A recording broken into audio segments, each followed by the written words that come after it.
একদিন স্বপ্নেরও দিন, বেদনার বর্ণবিহীন এ জীবনে যেন আসে এমনই স্বপ্নেরও দিন। বাংলাদেশ ক্রিকেট সমর্থকদের জীবনে আজ যেন তেমনই একটি দিন। অস্ট্রেলিয়া তাদের মাটিতেই টেস্টে 200-র আগে অল আউট। হাসান মাহমুদের পেস তোপে 6 উইকেট, আর দিনের শেষ ভাগে ব্যাটিংয়েও ভালো শুরু। সব মিলিয়ে ডারউইন টেস্টের প্রথম দিনটা শুধু বাংলাদেশেরই। বিস্তারিত প্রতিবেদনে। একই স্বপ্ন নাকি বাস্তবতা, গায়ে চিমটি কেটে দেখতে পারেন অনেক সমর্থক। কেননা সামর্থ্যের আলাপে সমালোচনায় বিদ্ধ বাংলাদেশ যে মাঠের খেলায় দেখিয়েছে মুন্সিয়ানা, তাও আবার অস্ট্রেলিয়ার মতো দলের বিপক্ষে। মারারা স্টেডিয়ামে প্রথম সেশন থেকেই বাংলাদেশি বোলারদের সামনে সংগ্রাম করেছে অস্ট্রেলিয়ার ব্যাটাররা। সেই সংগ্রাম করেও অবশ্য বেশি দূর যেতে পারেনি অজিরা। প্রথম সেশনে 4 উইকেট খোয়ানো অস্ট্রেলিয়া গুটিয়ে যায় 198 রানে।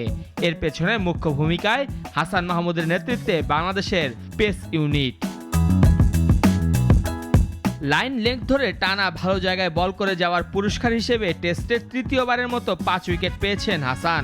যে কোনো সংস্করণেই অস্ট্রেলিয়ার মাটিতে বাংলাদেশের কোনো বোলারের এটি প্রথম 5 উইকেট। একই সঙ্গে ক্যারিয়ার সেরা বোলিং ফিগারও হাসানের। শুধু হাসান মাহমুদ নন, অন্য দুই পেসার তাসকিন আর ইবাদত উইকেটের সুবিধা নিয়ে ছিলেন উজ্জ্বল।